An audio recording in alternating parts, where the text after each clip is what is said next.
I'm so happy to have this opportunity to meet Sandhya Balakrishnan. Sandhya, thank you so much for taking the time out of your busy schedule to be a guest on the show. How are you feeling today? Todd, first of all, thank you so much for having me on your podcast. And as we were speaking earlier, this is episode number 200 for you, and congratulations on that. I feel really lucky to be a part of the podcast series that you're doing, and I'm happy to be number 200 for this episode. Um, Thank you so I'm much, doing really Sandhya. well. Yeah. I'm doing really well, and I'm really glad that we were able to meet through Instagram. And it's really incredible how we are on two different sides of the planet, literally, with two very different time zones. And somehow the algorithm matched us, and we were able to come to this conversation today and share our thoughts about yoga, movement, and all things related to these disciplines. Very Oh, happy to be here, Todd. oh, thank you. It is quite amazing that we can connect this way. I am a fan of technology and I agree with you. What an amazing chance to be able to meet people on the other side of the planet. This would never would have happened well gosh, not even that long ago, like what, 30 years, 20 years. Wouldn't have happened maybe. Yeah. Yeah. Well, on that note, Sandhya, I'm so curious, how did you first get involved in yoga practice? You were born and raised in India, yes? Yeah, that's right. So, Todd, I have spent my entire life in India, but I have had the chance to visit a few countries outside of here, and I've had the chance to be exposed to multiple cultures outside of India. Mm. Um, and those are experiences that I really value. But the experiences that really shaped me to the person I am today came from my upbringing in various parts of the country, mostly towards the western parts of the country. I've also lived in the northern part of the country for a bit, and currently I'm settled in a city called Bangalore, which is in southern India. And my first introduction to yoga was around the age of 10, if I remember correctly. So, as a child, I was suffering from chronic asthma. I used to have several episodes in a year where I would be out of breath. I would be in a lot of pain and discomfort. And medical wisdom at that time, which was, say, 2.5 decades earlier, did not really warrant the use of uh, inhalers as frequently for children. And I know this because asthma, bronchitis, and other respiratory issues, they typically tend to run in the families. And my daughter, she also has her fair share of issues with, bronchitis because it comes from the family. Yes. Now, until the age of 10, I went through, several episodes a year, suffering and being extremely uncomfortable, not being able to play much, not being able to enjoy sports as much. Um, until my pediatrician once recommended to my parents that I should perhaps try yoga. And we were in a city called Pune at the time, which is in the western part of the country.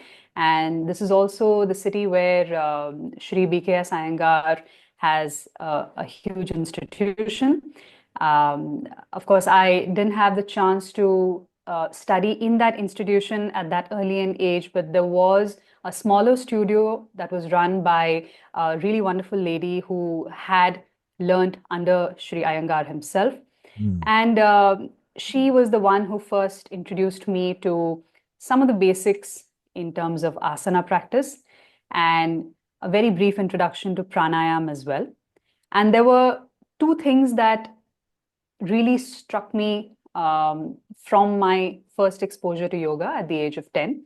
The first one being that after every class, I would somehow end up feeling this profound sense of peace and calm, which I couldn't explain at the time. It was uh, a very, very beautiful feeling of absolute clarity uh, and peace. And it was wonderful as a 10-year-old to be able to feel something like that. Of course, I didn't have the words to articulate it back then. And the second feeling was a gradual improvement in my condition. In fact, over the years, so I ended up practicing with that studio only for about a year, and then we had to move cities and so on. Mm. But through that brief exposure to asana practice and some basics of pranayama practice, I found that actually my condition dramatically improved. And I went from having several episodes of asthma in a year to perhaps one in, say, 2 years. And Mm, those episodes were manageable. So I think, in essence, what the practice led to was strengthening of my lungs, improvement of my cardiovascular endurance, in a sense, and definitely the ability to be able to regulate my breathing better. So that was my very first exposure to yoga at a very early amazing. age. Amazing. Yeah. My daughter is 11 and she has asthma, and so it's really interesting to hear your perspective from that age and what that's like. I'm curious, do you have any bouts of it now, or is it something that was like childhood and you grew out of it? Um, I'm really going to say touch wood on this one because I can't honestly remember the last time I had an Wow, episode. very cool. It's been a really long time. I think it was about 4 or 5 years ago, perhaps. Yeah, It's yeah, been a very, very long time. Yeah. amazing. Are you able So, are you able yeah. to teach your daughter any methods or techniques that you found is helping her currently? I have taught her myself. In fact, she is very happy to sometimes come along when I'm conducting a yoga class in this very room. Mm. And she's able to do Surya Namaskars on her own. Mhm. And I'm very happy that her school also has yoga as part of their curriculum. It's part of the academic, the syllabus that they have. And her condition has improved dramatically from when she was a child. Mm. And I'm expecting further improvement as she grows a little older. So she's Yeah. 8 now, and I'm assuming by the time she's 11, 12-ish, there will be a little more improvement in the condition as she ages. Nice. What Yeah. what types of yoga have you learned over the years? It sounds like you had exposure to Iyengar method. Have you, and you've traveled extensively, obviously around India, and you said also globally. What type of yoga practices have you been attracted to? Well, that's a really interesting question because after my first exposure to yoga around the age of 10, my second exposure came around the time I was 16, I think, 16 or 17 years old. And this was towards the end of what we in India refer to as class 12 or grade 12. And it's a sort of the last point before we enter college. So post grade 12 is when we then enter college for further education. Mm, And that examination is really critical because of the intensely competitive environment in the country. And, I was very keen to do well in that exam so that I would have brighter chances of going to a really, good college. yes. And what ended up happening was I spent that entire year studying, sitting and studying, being very sedentary, not being very mindful about the food that I ate. And as a result, I ended up putting on a considerable amount of weight. And at that time, I was keen to explore yoga again to see if there would be any improvement in my current state with yoga. And I was exposed to uh, a studio which was run by teachers who had learned from Kaivalya Dham. And Kaivalya Dham is another very, very well known institution in the western part of the country. And their style is more hatha. So their style is more longer asana holds, you know, Yes. um, Yes. go at your own pace. There's no vinyasa flow really, but it's more about exploring each asana on its own, go at your own pace, very long holds, followed by nice long shavasanas, Yes. Yes. a relatively more peaceful environment. Yeah. And that was the style I think that I got most drawn towards because at that time, all I needed was a reconnection back to my own self and a reconnection back to mindful eating habits, mindful movement habits. And that practice enabled me to become really, really aware of all of the habits that I needed to change in terms of my own nutrition Mm, and in terms of movement. And I say this to, in fact, there is some content I've put out on Instagram on this very topic, but I will also mention this right here. Please. Um, Over the last 20, 25 years, I have pretty much eaten in the same way, or rather, the amount of food that I have consumed on a daily basis has pretty much remained the same. And my weight has, rarely fluctuated over 2 or 3 kilos plus minus, Mm. barring the phase where I was pregnant with my daughter. And even then, I had put on only the requisite amount of weight. So my weight was always in check Yeah. because of these mindful eating habits that I was able to develop at that young an age Yeah. through exposure to the Hatha style of yoga. And my blood markers are great. I keep getting my health checkups done once every year, and my blood markers come out great. And as a woman, another great indicator of overall health is the regularity of our cycles. And my cycles have been more reliable than any clock or calendar in the house. So my cycles have always been very reliable. And I credit all of this to the the principles of Hatha Yoga. And it's not so much the asana practice that's important. It's the practice of it's literally the essence of the word yog. Yog, as we all know, comes from the Sanskrit root word yuj, which means union. And this is not so much union with the divine self. The divine self comes much later, whether there is a divine power up there or not. We're all we're all exploring. I don't think any of us has clear answers on that yet. Yeah. But at least to be able to connect deeply with your own self, to be able to listen to your body's signals, to eat only when you're hungry, to stop when you're full, to eat what works best for your body.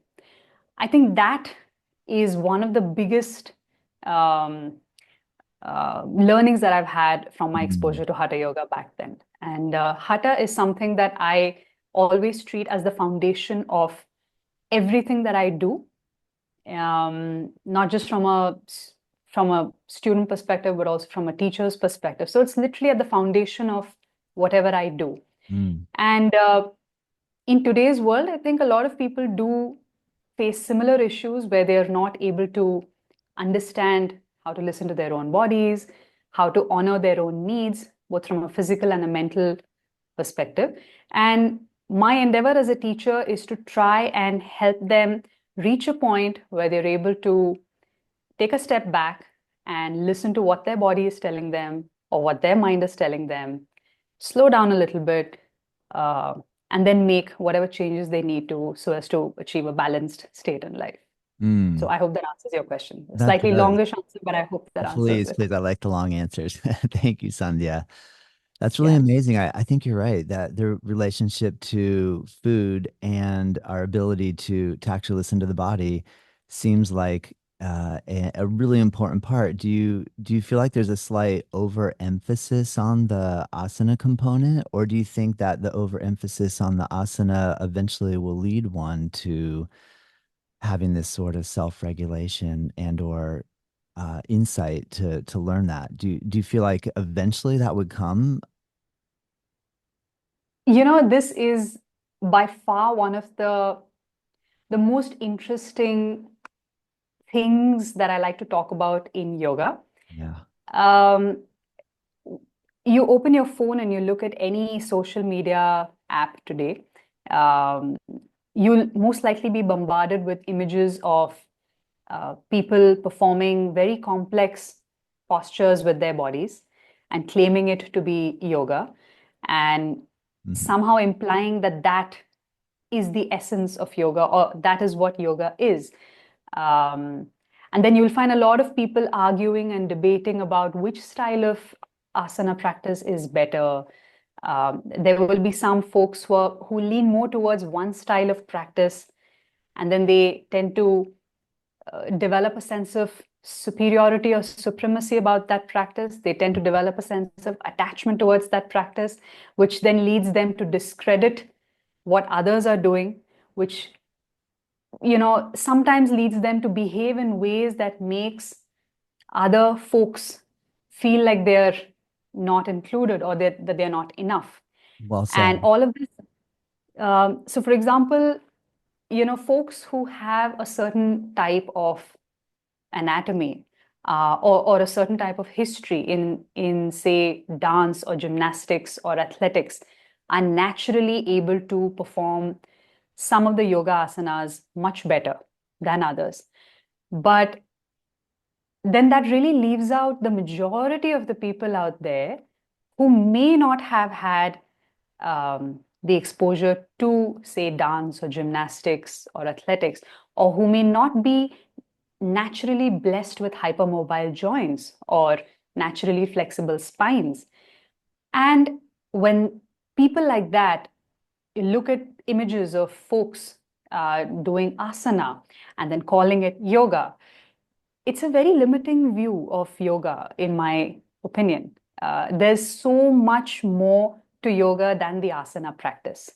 Uh, in fact, asana, and I'm sure you know this from your own rich experience of teaching and learning, right? When we speak of the 8 limbs of yoga, the first two are the ones that people have sort of stopped talking about, the yama and the niyama, Yeah, right? they stopped talking about it. It's a good They've point. stopped talking Yeah, about it. There is no there's mention no of talk about it. Yama and Niyama, Yeah, right? good point. And it's really unfortunate. They quickly jump on to Asana, Mm. which is limb number 3. It's not even 1 or 2, it's limb number 3. And then there's more after that, Yeah, right? yeah. And currently, Asana is glorified as the single solution to all problems in life. But take a moment, let's consider the yama and the niyama, right? So you have one of the yamas as aparigraha, or non-hoarding. I hope I'm remembering it right. So non-hoarding, right? Non-accumulation, non-excess accumulation of possessions. Okay. But look around you and see what's happening. People are excessively accumulating things, Oh, objects. a great They're point. excessively accumulating clothes, shoes, bags, jewelry, excessive consumption of content on OTT media, on social media, excessive consumption of food in general, and excessive consumption of junk food in general, right? Great, And great. Yes. and here there are certain schools of yoga that are trying to solve these problems with a limited asana practice. Do you really think asana is the solution to solving a problem that actually exists somewhere else? Mm. How do you stop yourself? How do you even recognize that you're actually hoarding things?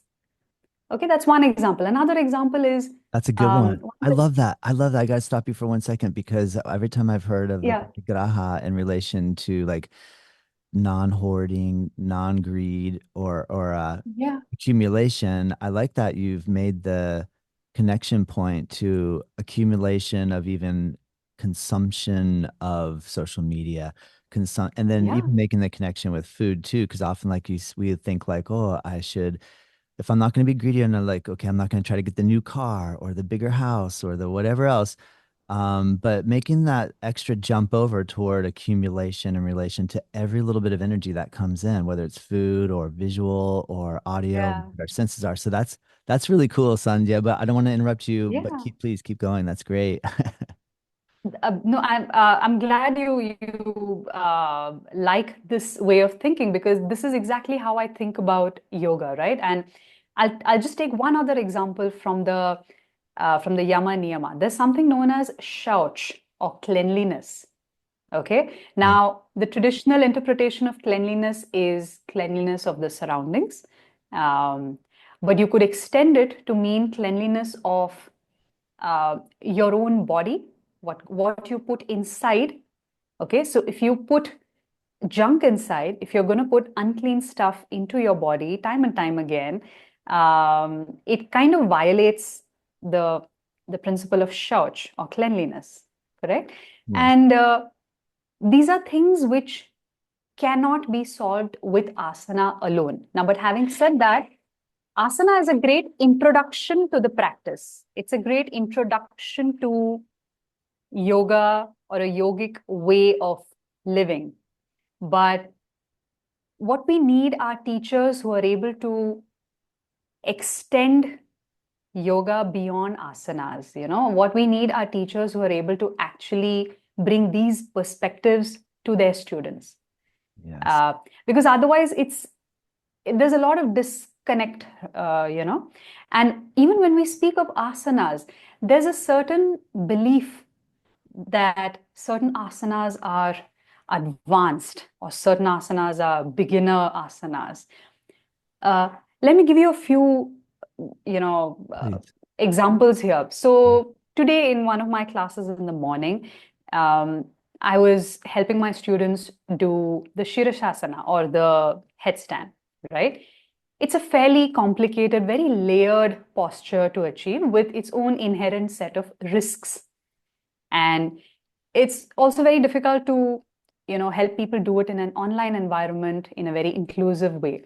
But when I approached it, I was very clear in telling my students that, you know what, there's a general belief that this is supposed to be the quote unquote king of asanas, but that is, at the risk of sounding arrogant, that is ridiculous. Yeah.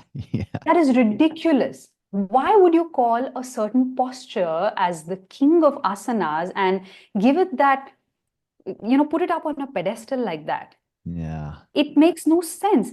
If Great a point. student of mine is unable to do the headstand, but she's able to be a kind and compassionate and a generous person in her day-to-day life, if she's able to perform her dharma with the utmost sincerity, if she's able to do her, if she's able to be mindful of her surroundings, mindful of people around her, and just because she's not able to perform the Shirshasana, does that make her a bad yogi? I mean, Mm-mm. of course not. So No. I told them very clearly that there are all these names that are given to asanas. There are all these labels that are given to asanas, which are unfortunate, and they're very limiting and they're ridiculous. You Mm. cannot call a certain posture as the king of asanas, because if someone's not able to do it, then that person ends up feeling inadequate, insecure, um, non-validated. And is that what you want people to feel at the end of a yoga class? Absolutely not. I definitely don't want my students feeling inadequate about their capability of performing a certain physical posture. I want them to feel like they tried. I want, and the word hatha itself means effort. Hatha means effort. I want them to feel like they put in the best efforts that they could and that they gave it their best shot during that class. And hopefully, in the next class or whenever we do it next, they'll be able to understand it better, maybe get better at it, maybe not get better at it. It's okay. All that matters is effort, you Yes. know. Yes. Um, and when we speak of asana, also the stuff that we see on social media, let's take another example of Yog Nidrasana, the leg behind the head posture. I fail to understand how, in today's world where so many people are stuck in sedentary jobs, where they're sitting on their chairs for more than 10, 12 hours a day. And these are people who cannot perform a regular, simple, deep squat. They can't squat down. Their Mm. hips are not strong enough. Their legs are not strong enough. The knee joints are not capable enough of holding a deep squat position. And then you're showing them, you're bombarding them with images of these Yes. people with dance backgrounds, gymnastics backgrounds, and people coming from certain lineages of schools and effortlessly doing the Yog Nidrasana and implying that it's something to be achieved. I'm sorry, Yog Nidrasana has no functional benefit in day-to-day life. Let me be very honest about it. There's no functional Yes. benefit of the Yoga Nidrasana in day-to-day life, but Yes. there is a lot of functional benefit of a simple malasana or a deep squat. So when people are entering yoga, do you want them to enter thinking that, oh my God, someday I want to be able to do the Yoga Nidrasana, and perhaps they might never be able to do the Yoga Nidrasana, and then they end up feeling really inadequate at the end of their lives?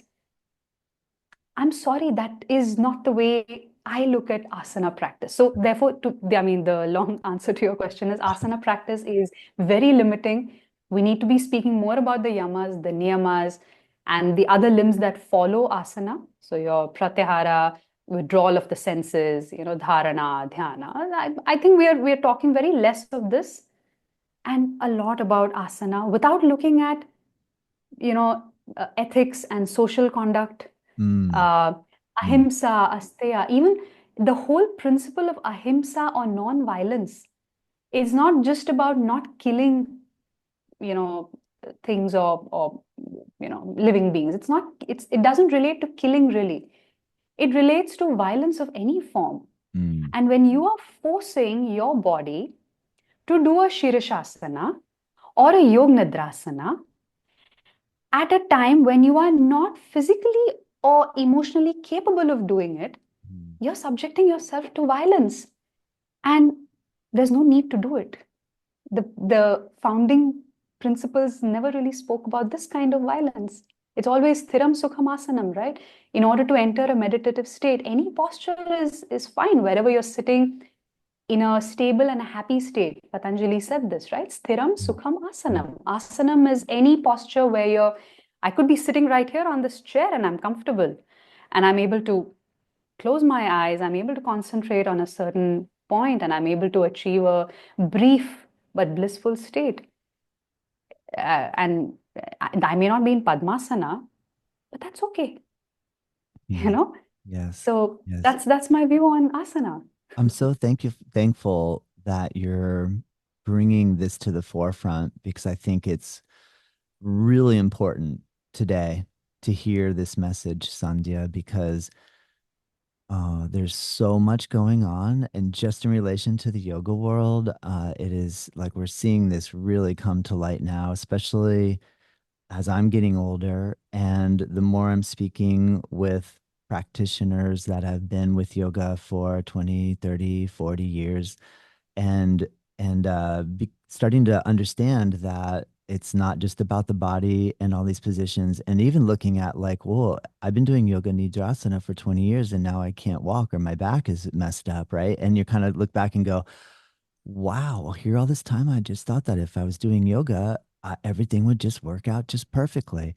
I wasn't really listening to my body at the time. It hurt like crazy, but I just thought that if I kept doing it, this is what I was supposed to be doing. And there's a little bit of a disconnect. There's not that real deep connection like what you're speaking of. So I think this is a really important conversation to have. Yeah, And I'm really glad you're bringing it to this point. And I can I ask you a little then, because in relation to the fourth Yama, Brahmacharya, can you explain a little bit from yeah, perspective from, the cultural yeah, aspect in India?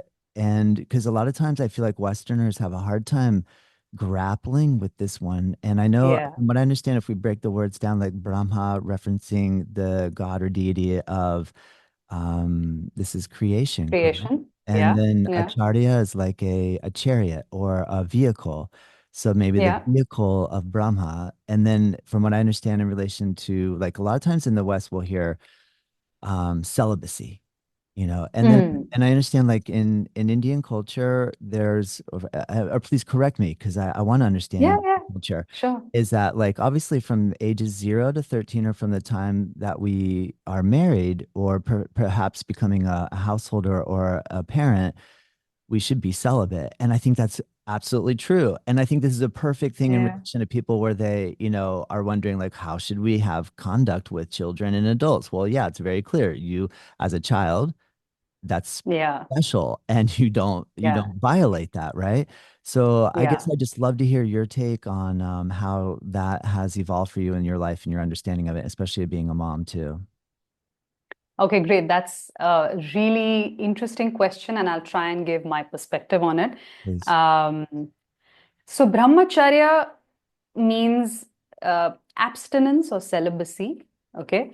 But both terms, if viewed independently, have different degrees of control. So, abstinence is a little more control. Celibacy is a complete stop to sexual activities, at the inappropriate time.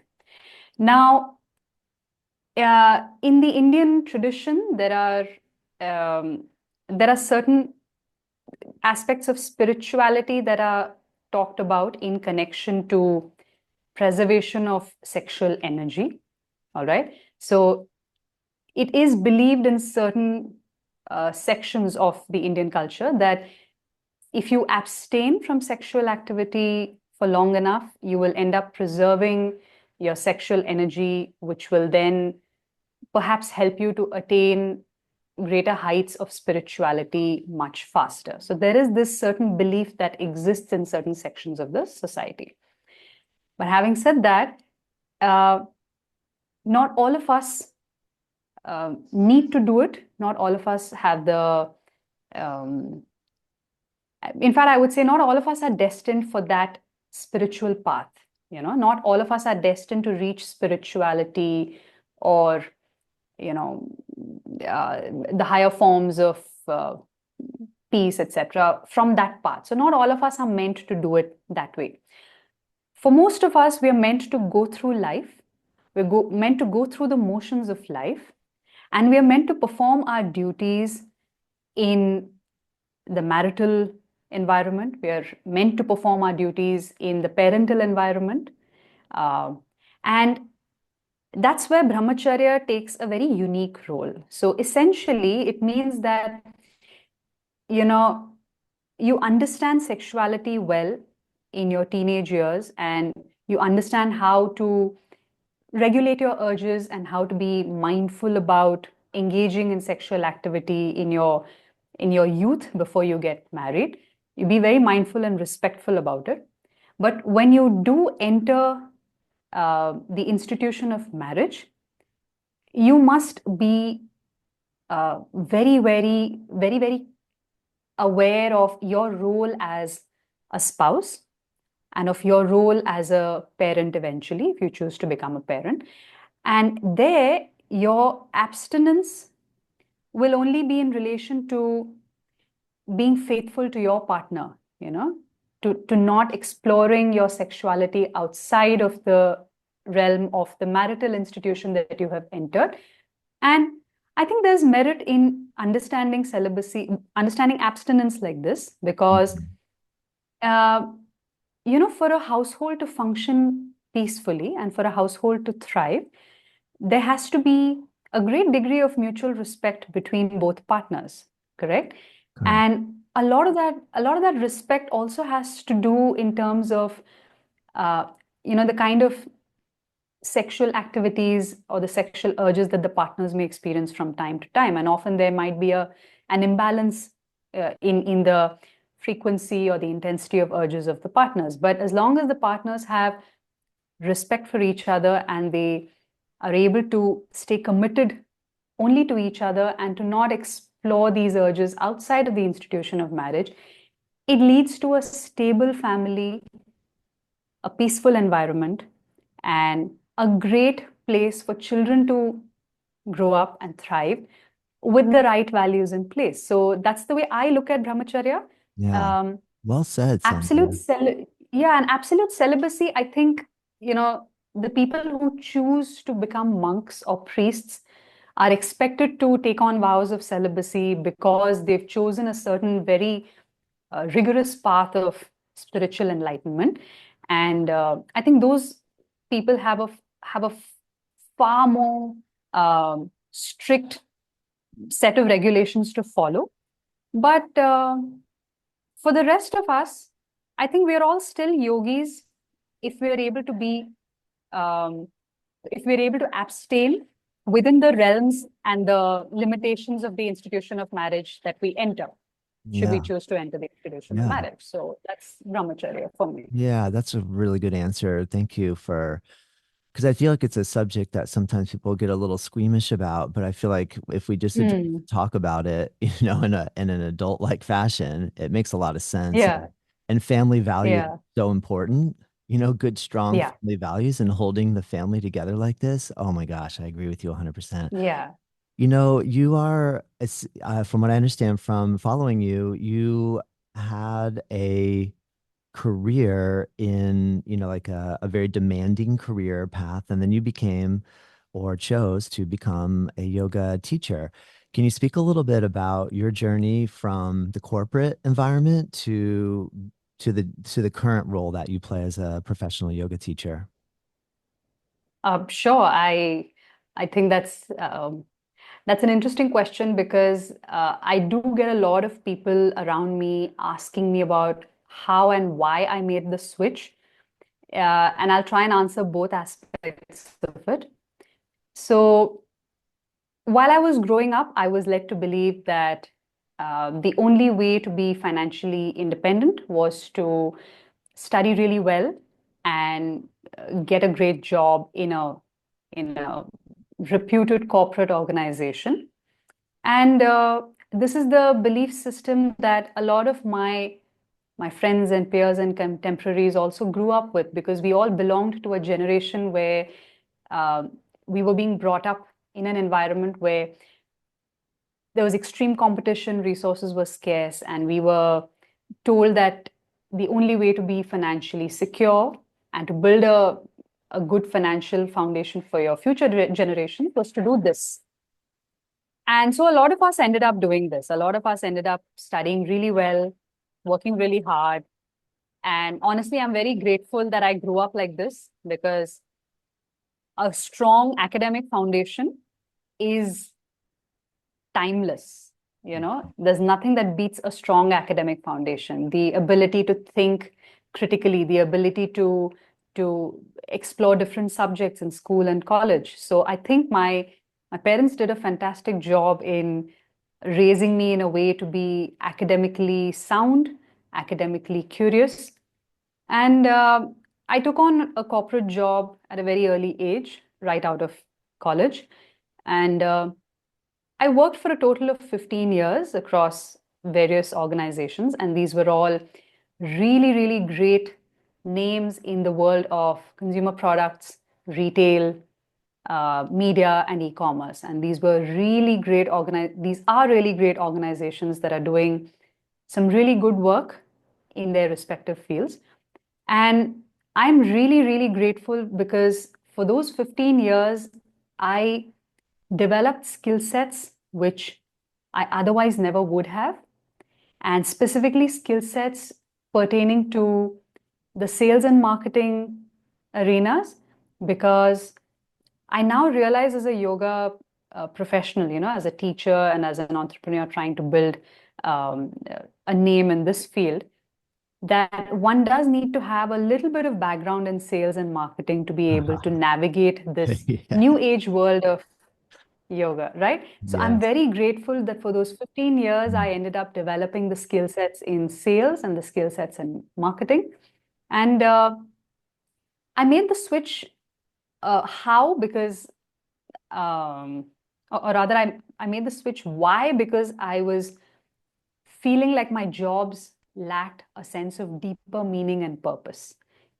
While it was,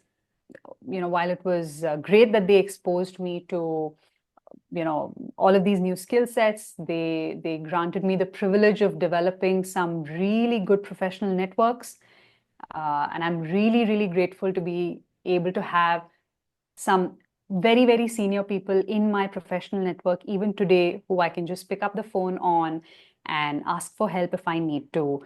I'm very, very privileged to be in that position. But at the end of the day, I felt like I needed to be doing something more meaningful and tangible to people around me. Mm. And that was the why behind the switch that I made. And now the how is more important. Yeah.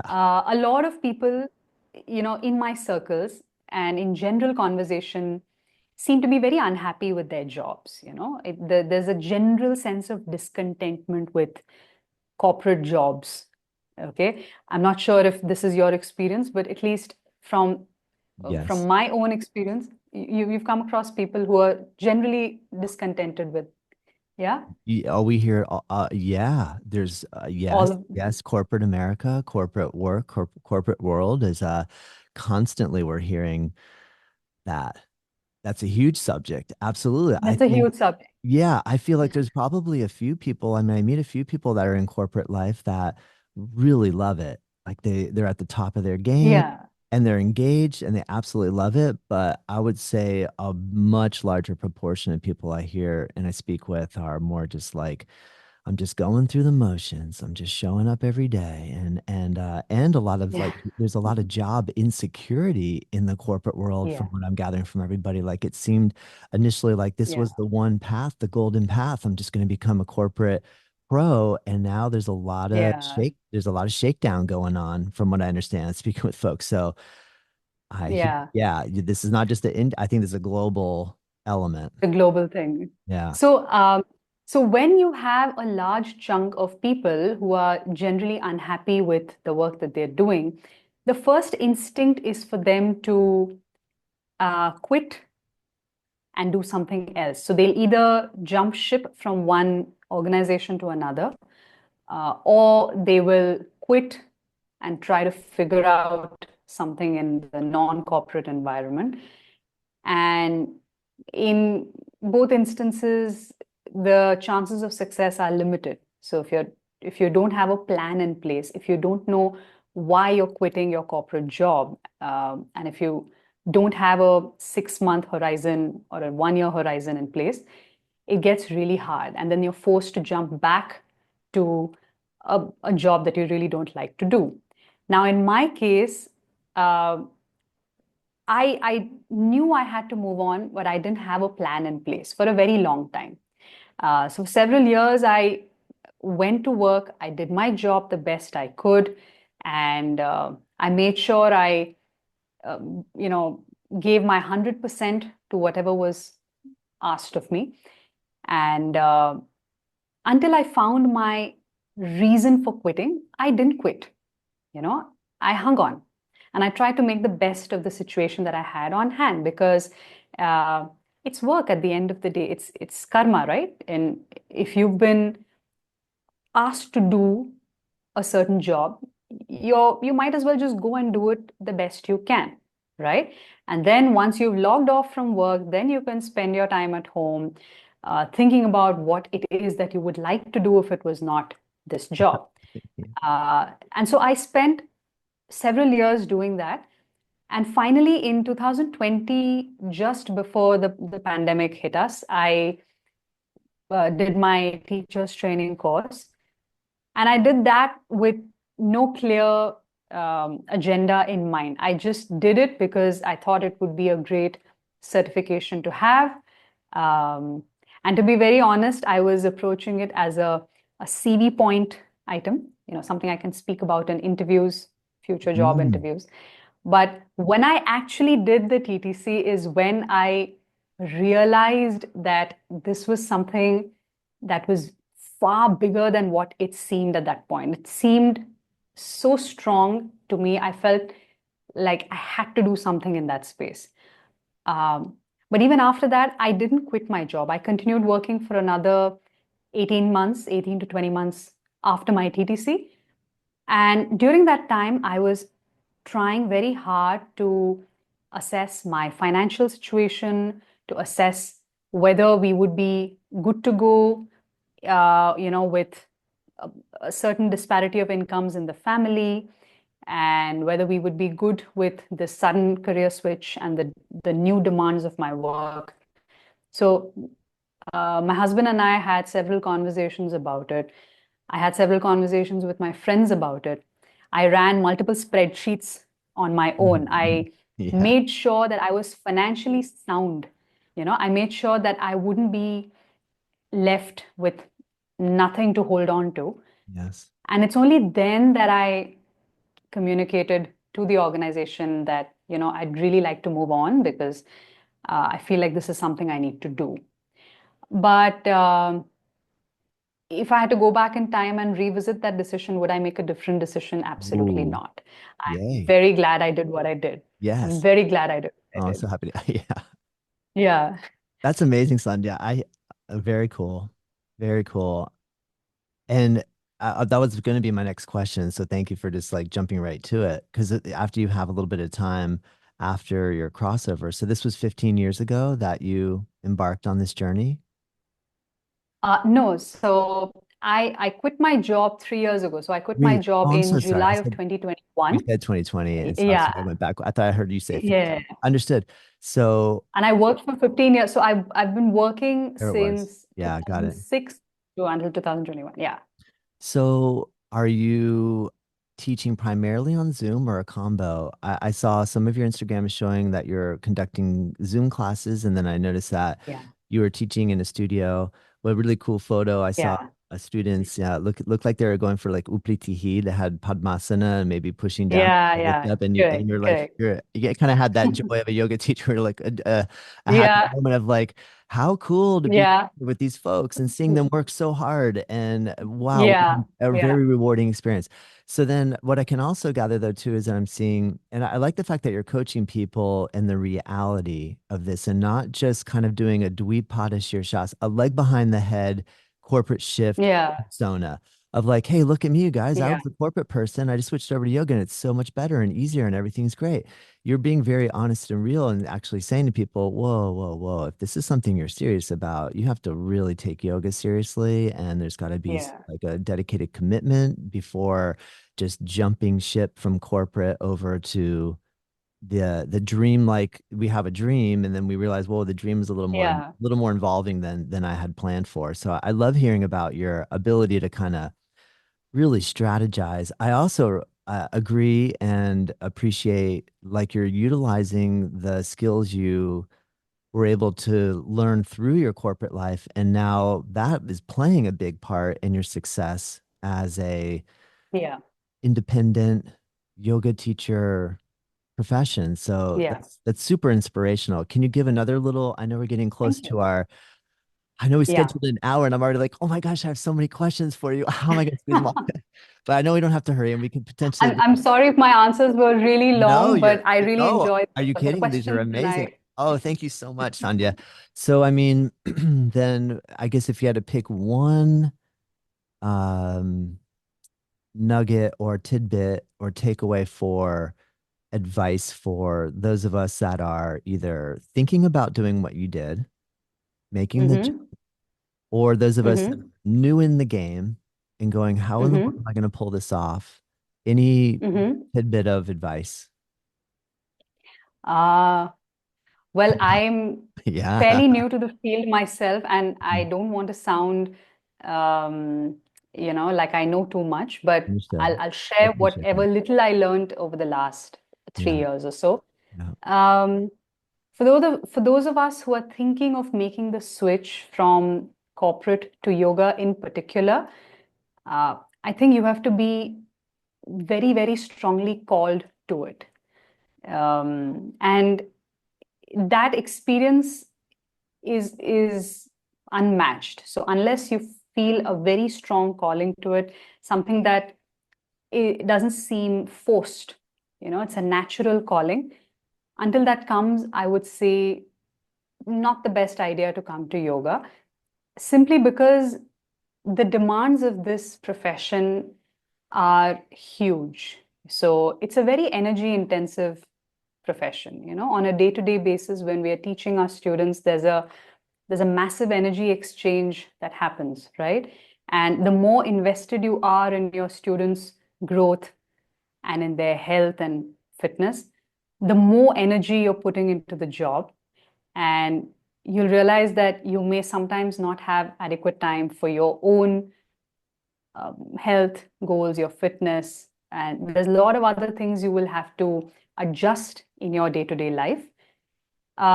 Also, it takes time and patience to build a community of students that understand your style of teaching, that resonate with you as a person, and You need to be very, very mature when you're dealing with different kinds of people from different backgrounds. You need to have an inherent sense of being open to meeting new people, whether it's in a digital environment like Zoom or whether it's in person. Uh, and if you're somebody who's not very comfortable with interacting with people, then this profession becomes very difficult because people are at the core of it. And if you're in it to make a difference to people's lives, you have to be open to meeting people from all kinds of backgrounds, with all kinds of medical histories, personal histories, um, you know. So Yes. Yes. you need to be, yeah, you need to be prepared for all of that. It's not, uh, it's not a gig where you can sit behind a computer and do some coding or make a few presentations and that's the end of it. It's a very hands-on job. It's a very hands-on job, and by hands-on, I obviously don't mean hands-on in terms of assists. I mean hands-on in terms of you've got to really get into the nitty-gritty of teaching. You've got to understand how to deal with people, how to understand everyone's unique anatomy, how to structure a class in a way that everyone feels inclusive. You need to understand your niche. So over the last 3 years, I've kind of understood that my niche leans towards strength and endurance more than a slower yin-paced class. I've realized that my niche lies in strength and endurance, and I try and make my classes very relevant and engaging. So Mm. all of this requires a certain level of preparedness. So if you're not prepared to do all of this, and of course, if you're not prepared for the wild fluctuations in revenue that can happen from month to month, because this is not a gig that's going to guarantee um, a fixed revenue every month. Your revenue will go up and down depending on the number of students you're serving, the kind of studio that you're working with, if at all, or if you're freelancing, the nature of your freelancing gigs.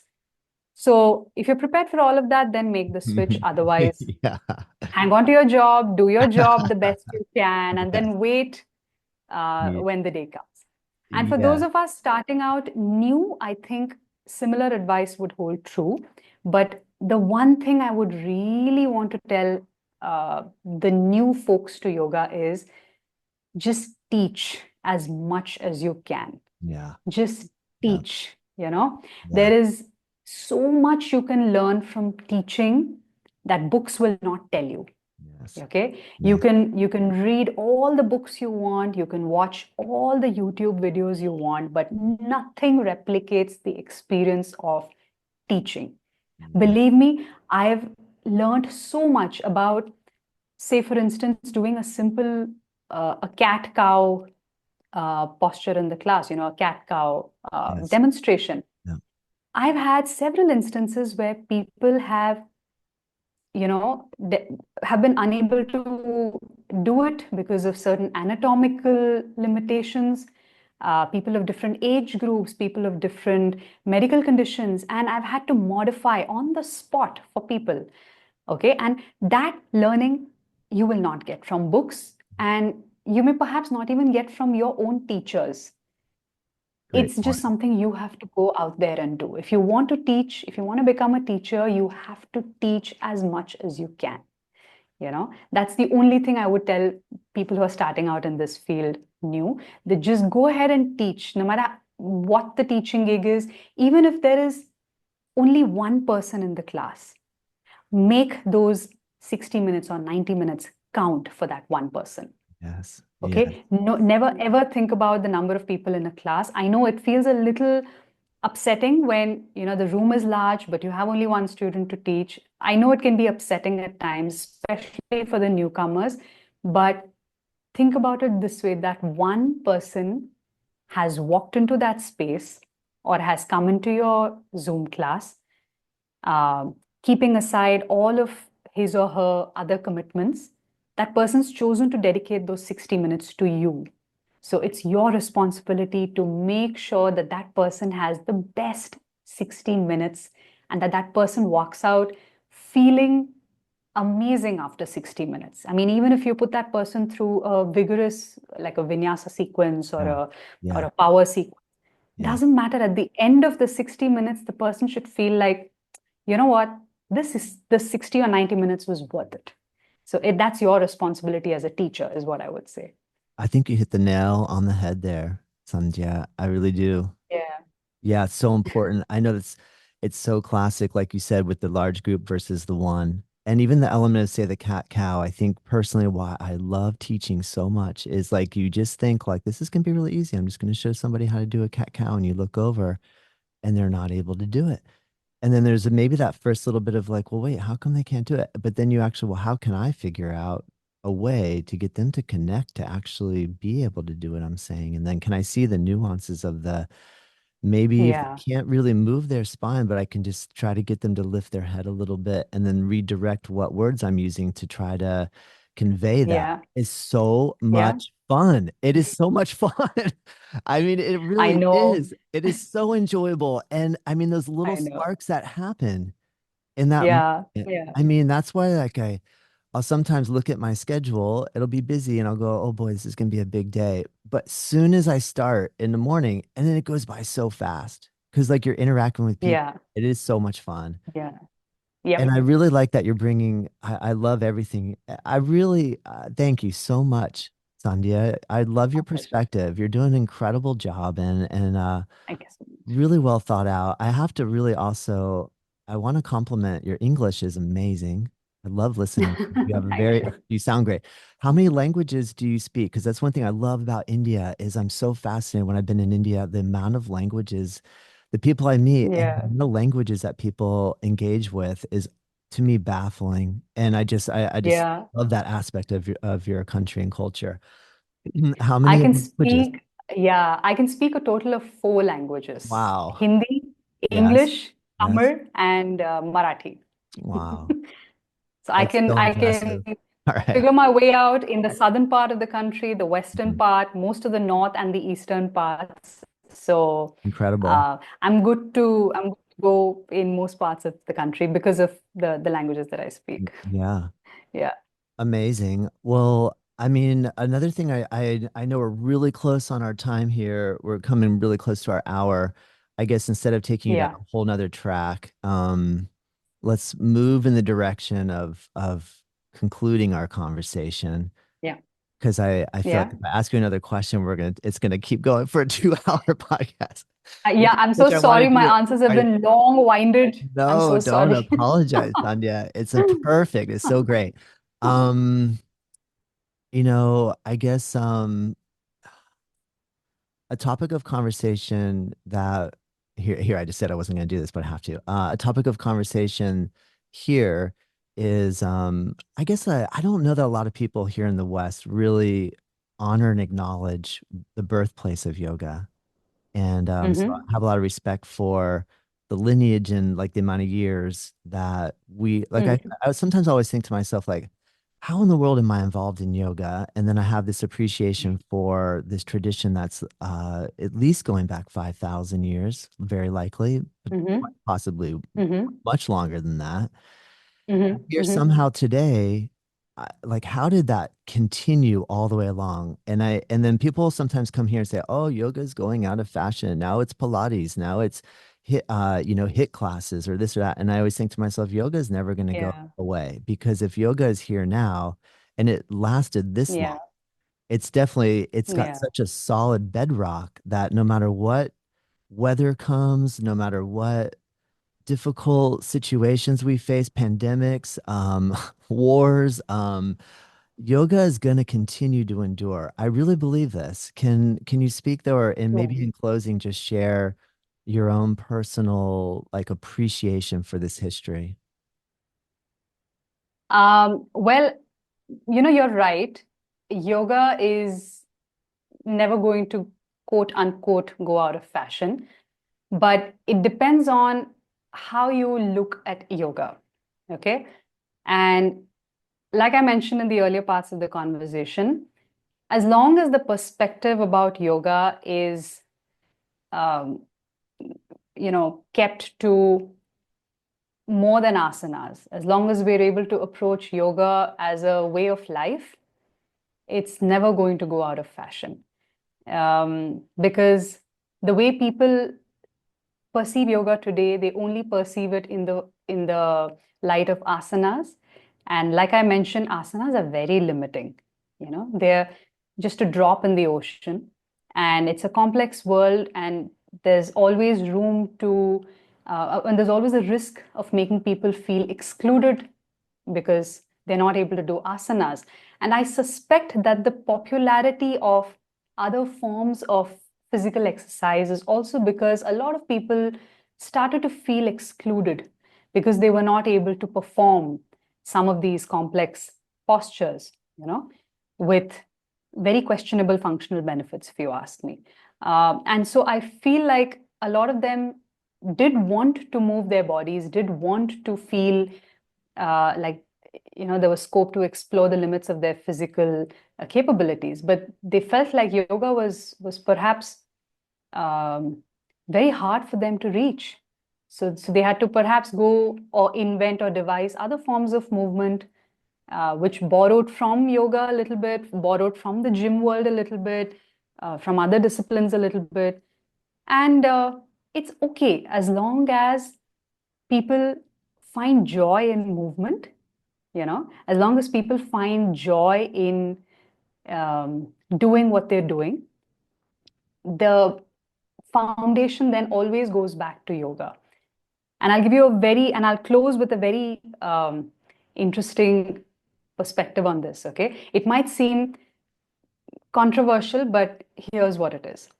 Now, I enjoy weightlifting quite a lot.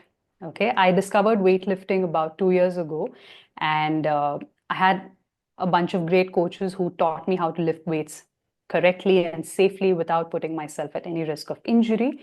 And I have grown to fall in love with it. All right. And does that make me a bad yogi? I doubt it. Why? Because let's take the example of a deadlift, a movement where you've loaded some pretty heavy weights onto a barbell, and you've got to execute a movement where you're lifting that barbell up with some pretty heavy weights on both sides. Now, when I execute that movement, I am completely aware of each and every part of my body. I am completely in focus. I can't hear anything around me. I can't see anything around me. I'm in a state of absolute concentration when I'm executing that movement. So, in a sense, I'm in a state of perfect dhyana when I'm in that movement, right? When I'm executing it. And I'm in complete connection with my body. So, yoga, I'm in complete yoga with my body. I'm in complete union with my muscles, my form, my technique, everything is on point. It's all coming together. And then when I do execute that lift and it happens well for me, okay, I end up feeling a brief moment of joy, okay, which is almost meditative of sorts. And then I release the barbell or I drop it on the floor. So isn't that a way of approaching movement, but from a yogic lens? It's a way of approaching anything and everything that you do in day-to-day life, keeping the principles of yoga intact. And as long as you're able to do that, yoga will never go out of fashion. It is not just about Yes. the asanas. It Yes. is not just about the belts and the blocks and the leggings and the sports. No, Yes. those things will come and go, and it's important. You've Yeah. got to commercialize Yeah. certain aspects of Yeah. things because it benefits a lot of people. But at the core of it, if you look at yoga as a way to connect with yourself, to truly understand your true nature, to become aware of who you are, what your shortcomings are, what your strengths are, how do you self-regulate, okay, how do you approach moments of good, moments of bad, how are you able to maintain calmness in the face of chaos? How are you able to maintain a sense of balance in your life? As long as you approach every single thing you do in life with this lens is yoga. Yes. And I'd Well like to said. sort of Yeah. close with that. Thank you so much, Sandhya. I love it. Great job. I really appreciate your insights, and I so Thank you. thankful for you to share your love and passion for yoga with us. I think it's Thank you. inspirational, motivational, from the realm of being able to make a living as a yoga teacher, as well as like really falling in love with yoga, and the passion for sharing it with others is really inspirational. So this has been a true Thank you. treat. And thank you for joining me from the other side of the world. I keep having this thought like I'm said like over here in the West and over there in India, I feel like maybe the East and the West eventually it's not going to really exist anymore. Like we're all going to be kind of one. It's Absolutely. combining. We're connecting and combining, and it's like so. I'm No, glad absolutely. we're in that part of that phase, this phase of like the evolution of humanity. Yeah, yeah, I know. And I'm very glad that you're aware of some of the deeper aspects about our culture and traditions. I'm very glad that you're able to say some of the Sanskrit names of asanas so well. And it's very humbling to see that, our culture and tradition is getting the kind of respect and love that it deserves from across the world. And I would be very happy to meet you if you're in India Oh, anytime thank you. soon. I would be very happy to, show you around. I would be happy to introduce you to Oh, some of the amazing food that we have, the amazing music that we have, all of that. oh, So next time I, you're in India, do let me know. I'd be very happy to oh, that's so meet you. kind of you. Thank you, Sandhya. I love India. I have been to Bangalore, and last time we went to India, my wife and my son, we went to Goa and spent a month. Nice. And but I would love to come back to Bangalore or South India and have a tour guide who and take us to the best Hit places me to up. eat. And Yeah. oh my Hit me gosh. up. Let me know. Yeah, yeah. I'd be very And happy have to a translator who can explain to me everything that's going on. Oh my gosh. Well, thank you. Absolutely. Yeah, well, what a treat. Thank you, Sandhya. I can't wait to come visit you. I really appreciate it. Thank you. Thank you, Todd, for this lovely conversation. I really enjoyed the time spent here. I wish we had time to speak more. And, I'm sharing my perspectives as someone who's just entered the field, and I'm sure my perspectives will change over a period of time. But as long as the foundation is clear and the reason for existence is clear, I think it's all good to go. But I'm really, really glad you reached out to me. I'm really glad we had this conversation. Thank Really you. appreciate it. Thank you. All right. Have a great day ahead. See You you. too.